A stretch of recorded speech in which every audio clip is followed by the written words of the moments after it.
Salom do'stlar, bugungi videoda DC olamining eng kuchli yovuzlari o'zaro to'qnash kelishadi va siz bugun ajoyib epik jangga guvoh bo'lasiz. Demak, bugun DC olamining mashhur istilochisi Darkseidga qarshi DC olamining eng kuchli yovuzlardan biri Iblis Trigon qarshi chiqadi va ularning real komiks versiyalarini ko'rib chiqamiz. Ya'ni multfilmlarda ishlatilgan va odatda kino olamiga chiqishi mumkin bo'lgan versiyalarni. Chunki kino olamda va serialda ularni to'liq kuchlarini ko'rsatishmagan. Ko'ramiz, ular to'qnashuvida haqiqiy eng kuchli yovuz kim bo'ladi? Bu savolga esa videoni oxirigacha ko'rib bilib olasiz. Shunday ekan, videoga bitta like bosib qo'ying, biz esa boshladik.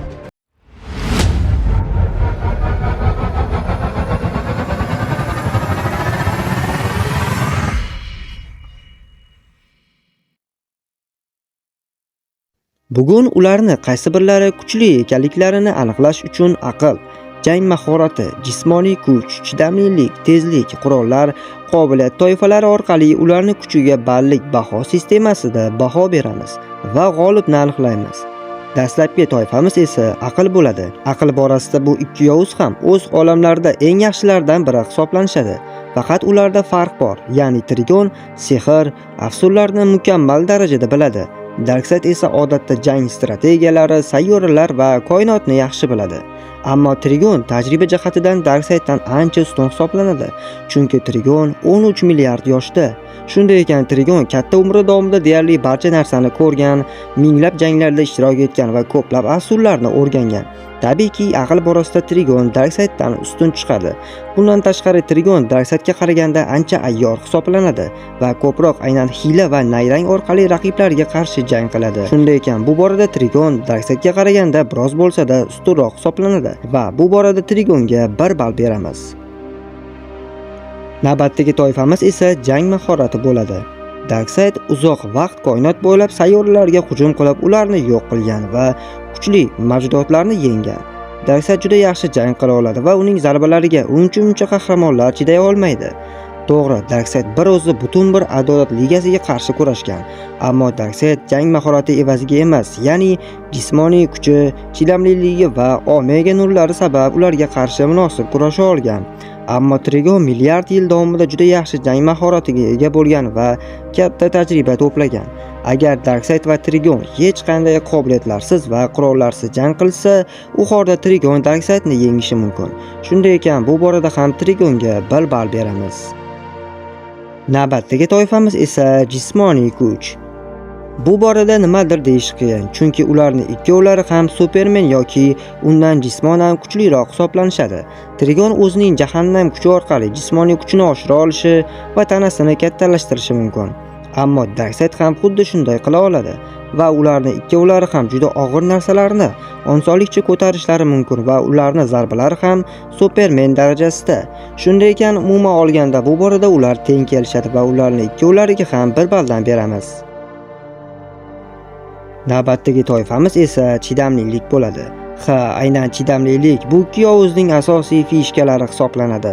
Masalan, Darkseid Supermanning juda kuchli zarbalariga dosh bera olgan. Hattoki Flashning katta tezlikda bergan zarbalariga ham Supermanning ulkan milliard tonnalik toshni ustiga ag'darishiga qaramay Darkseid yana o'rnidan tura olgan va unga berilgan chaqmoqlar, raketalar va lazerlarga ham chiday olgan. Qisqa qilib aytganda, Darkseid Supermandan ham chidamliroq hisoblanadi.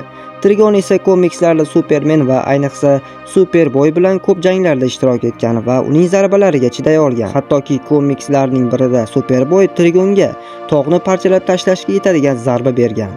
Ammo Trigon o'zining jahannam energiyasi orqali bu zarbani bemalol qabul qilgan.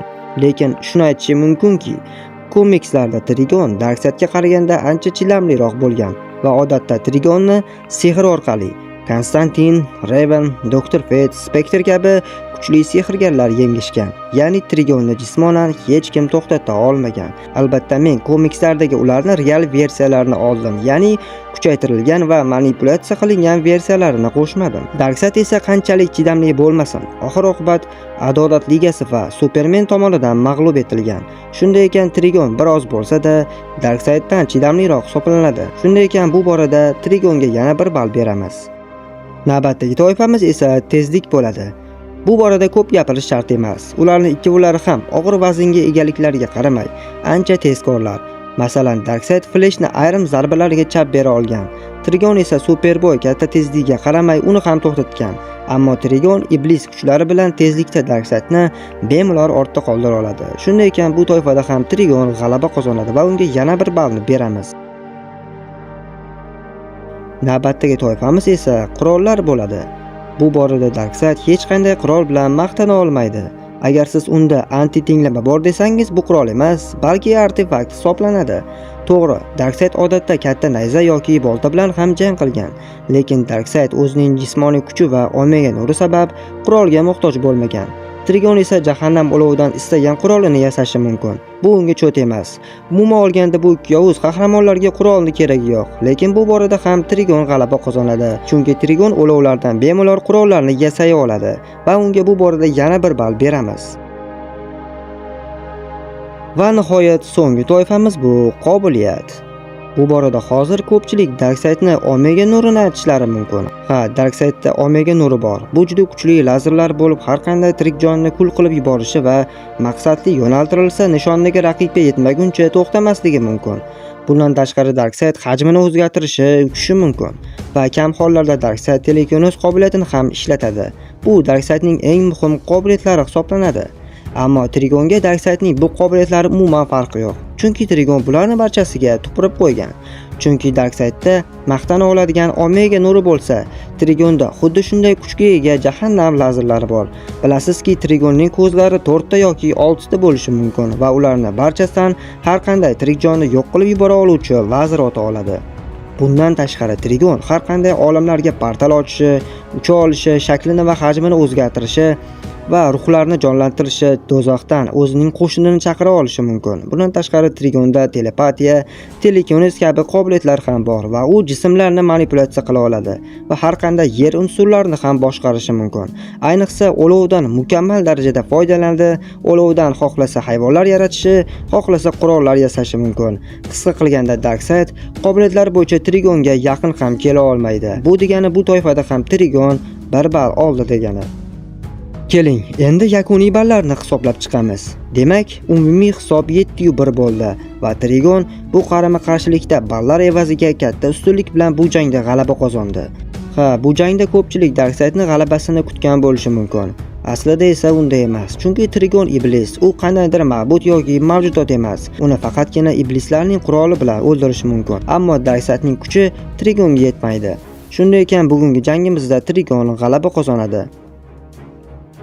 Mana izlar, bugungi videomiz shulardan iborat edi. Agar videomiz yoqqan bo'lsa, videoga bitta like bosib, kanalga obuna bo'lib qo'ying. Bu bilan siz kanal rivojiga katta hissa qo'shgan bo'lasiz. Agar o'z savollaringiz yoki fikrlaringiz bo'lsa, albatta izohlarda yozib qoldiring.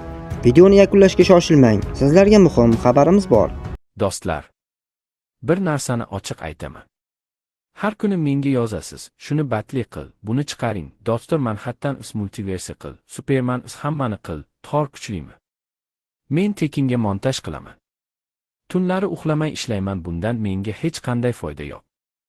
Lekin bir haftadan beri bitta oddiy narsa so'radim. 550 ming so'mlik mikrofon uchun yordam.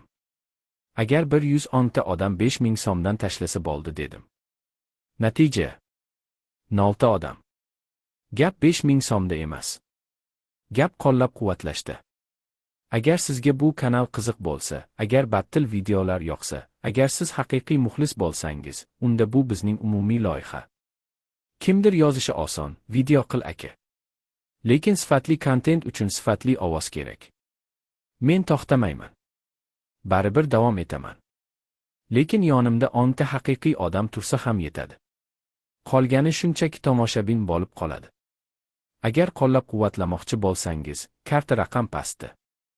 Qo'llagan har bir inson nomini alohida aytaman. Bu kanal oddiy kanal emas. Bu kuchli battil olami. Va bu hali boshlanishi. Hammaga rahmat.